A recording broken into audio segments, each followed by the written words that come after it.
Hello, I'm Paul Zayachuk, founder of Elastic Steel Method of Athletic Conditioning. I often get questions about position of the body, position of the supporting leg, position of the body in relationship to the supporting leg and kicking leg. Okay? And today I'm going to talk about the front kick.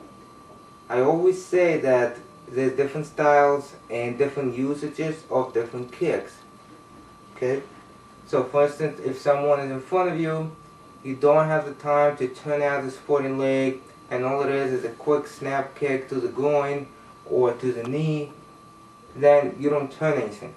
However, if we're going to talk about the ideal situation, we're going to talk about kicks for sparring or fighting, it's going to change a little bit.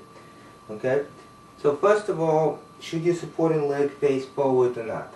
Once again, I always say depend on the style. However, I often get questions, what is my personal opinion? I'm going to give you my personal opinion based on kinesiology, biomechanics, and of course based on simple reasoning. Okay? So we have the toes of the supporting foot forward. Okay? Issues with this position. Number one, you rely completely on the hamstring flexibility. If you lack hamstring flexibility, and this is as far as you can go, this is as far as you can go. Okay?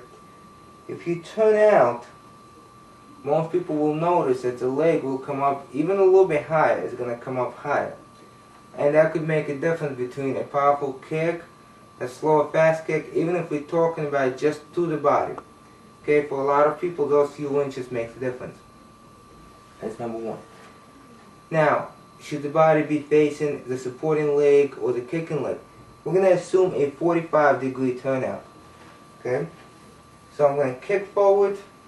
I turn my supporting leg 45 degrees. Okay? Here, supporting leg turned out 45 degrees. Is it always exactly 45 degrees? No, depending on the situation. Person is a little bit closer, you might have toes forward. Person is very far, you might turn out completely. Okay? It all depends on the situation, it depends on the distance. We're talking about ideal now. So we have about 45-degree turnout. Okay? 45-degree turnout. The next question is, should my body face the kicking leg? Should my body face the standing leg? Okay? In other words, should my chest be aligned with the standing leg? Should my chest be aligned with the kicking leg? Well, I believe that the body should be aligned with the supporting leg, and I'll tell you why. Number one, if you turn, there's going to be torque somewhere. Either you're going to turn from your spine, you create torque in your spine. You can turn from the hip, create torque in your hip, which will have the knee forward and the ankle and foot forward. Okay? So if you try to turn towards the kicking leg, in other words, if you try to kick with the supporting leg turned out towards, looking towards the kicking leg, something has to turn. So it's either going to be from your spine, going to be from this hip, from the knee, from the foot. Okay? So what is easier to turn? The leg that you stand on or the hip of the kicking leg? Obviously the hip of the kicking leg. Okay? That's number one. One argument for your body turning towards the supporting leg. What does that mean for your kicking leg? That means that it's not going to be directly in front of your body.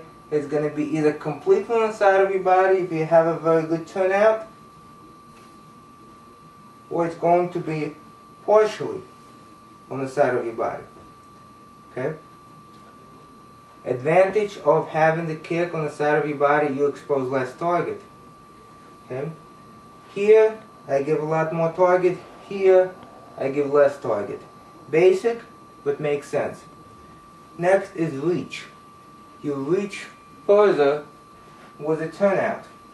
So if I'm about here, okay, I'm here, all I do is I turn my hip a little bit, now I can reach. Turn back, I cannot. Okay? So that makes a difference. Why? Because that turn brings the base of your heel forward. Time your hips come forward. Okay? From here to here. Okay? A few inches makes a difference. Okay, so we're not giving as much target. We have longer reach. Not only we have longer reach, we can catch an opponent that's a little bit further away. We also keep the distance. It's great to have a long reach because you can reach your opponent, he cannot reach you. Or at least it takes a little bit longer and more effort for him to reach you. And finally, the point about flexibility.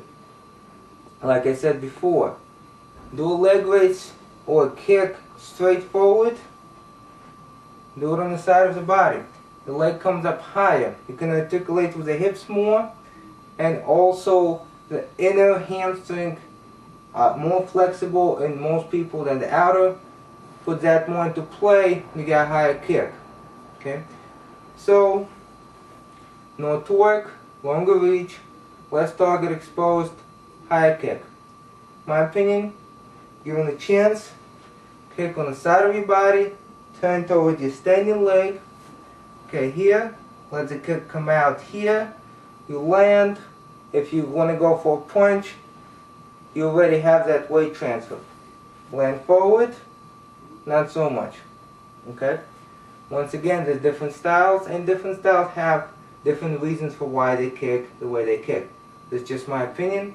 Thank you for watching.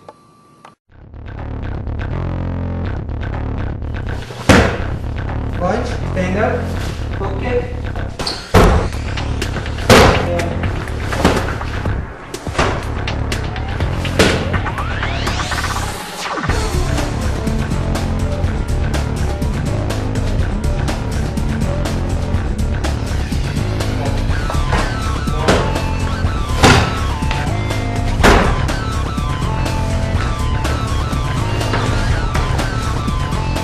Side kick.